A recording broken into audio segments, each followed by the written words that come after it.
Hey everybody, it's Rob Murray back again. I'm doing a lot of videos in the last little bit here in December. I'm really hoping you guys get a lot of value out of them, and maybe if it's only one little nugget, it can help you in 2018. So this one is really quick, and it's comes again from a question, or it was more of a comment around a topic that came from one of the other videos, around like that jumping off the cliff and getting into the world of entrepreneurship, and you know, what does it take, what's it like, what are some strategies that people can do or think about if they want to start their own business, start their own venture. And so there's a lot of different kind of pieces to this topic. The one I want to focus on though is reducing the risk associated to starting a new venture. I've seen some content online, even Gary Vee, God bless him, he's awesome. But he talks about this idea that if you're doing a business, you start a business on the side, you're not a true entrepreneur. And I think that's kind of crazy, because a lot of people I talk to about starting a new business are getting really nervous because they've got a sound income right now. They've got a great paycheck. They're living in a secure environment when it comes to the job stability, and they have a lot of risk associated to starting a new business. Paul and I started Intrigue Media when we were in our early 20s, and we were both working part-time and going to school, and there was like no risk. We didn't have mortgages, we didn't have kids. There was very little risk for us to kind of ooch into starting Intrigue Media. And a lot of people talk about this idea of like, hey, they got to quit their job, they got to go raise a whole bunch of venture capital, and then they got other people's money, or they go ask their friends and families to invest in the business, and then they need $50,000 or $100,000 or even $200,000 to create a new business. And I really wanted to just kind of take a step back from all that and really provide a little bit of context on some of the strategies we can do to reduce the risk when starting a new business. I was at a ton of conferences, but it doesn't matter.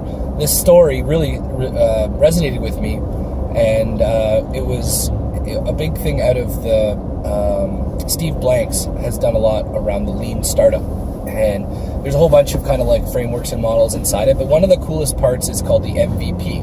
The MVP is called minimum viable product, and what it represents is the bare bones basic thing that's required in order to go to the marketplace and talk to customers to see if people will buy into the business model. And I mean actually pay money.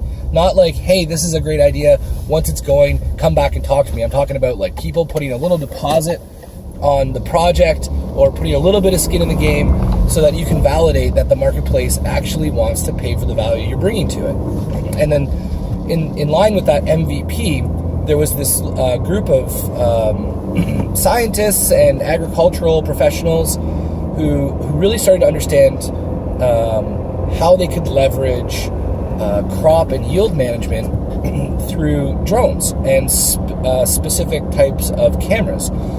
And the idea was they would develop this flying apparatus, this drone, that had a camera on it that could let them go over fields and view the water concentration, because in a lot of fields they're not necessarily perfectly level, and water can pool or drought in certain spots. And by understanding where your crops are too wet or too dry, you can really proactively manage the growth and get way more percentage yield out of the crop.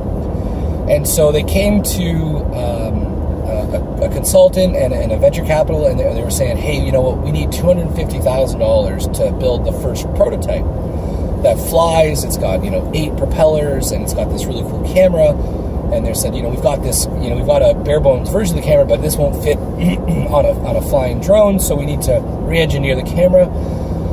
And this person was just like, well, do you need it to actually fly in order for people to buy it? What are people actually buying? And in this case, people were buying the information. And so the consultant came back and just said, what is the easiest way for you to go gather that type of information so that you can present it to somebody to see if they think it's valuable?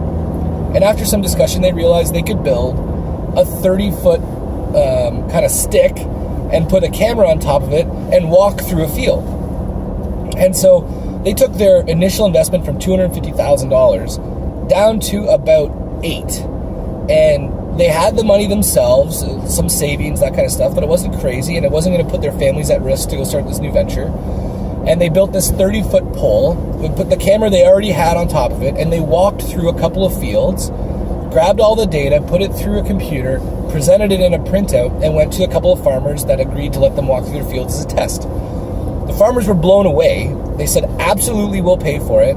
And they all put, I think, $5,000 each. There was like 4 farmers. So they got $20,000 from the marketplace, even before they had this drone that they thought they needed $250,000 for.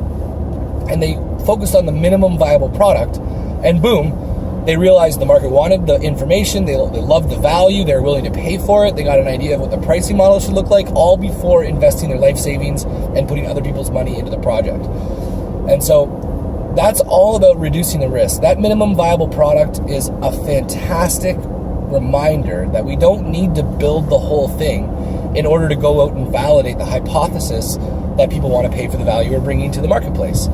So if you're thinking about starting a new business and you're just a little bit worried or scared and you don't want to take that big leap because there's just a lot of risk tied to it, and maybe you're going to have to mortgage your house and your family might not have a steady income and all that kind of stuff, just think, what can I do to mitigate that risk, to limit the amount of money required in order for me to give the marketplace a little taste of what it is that I'm going to do and the problems I'm going to solve, to see if the hypothesis is actually true.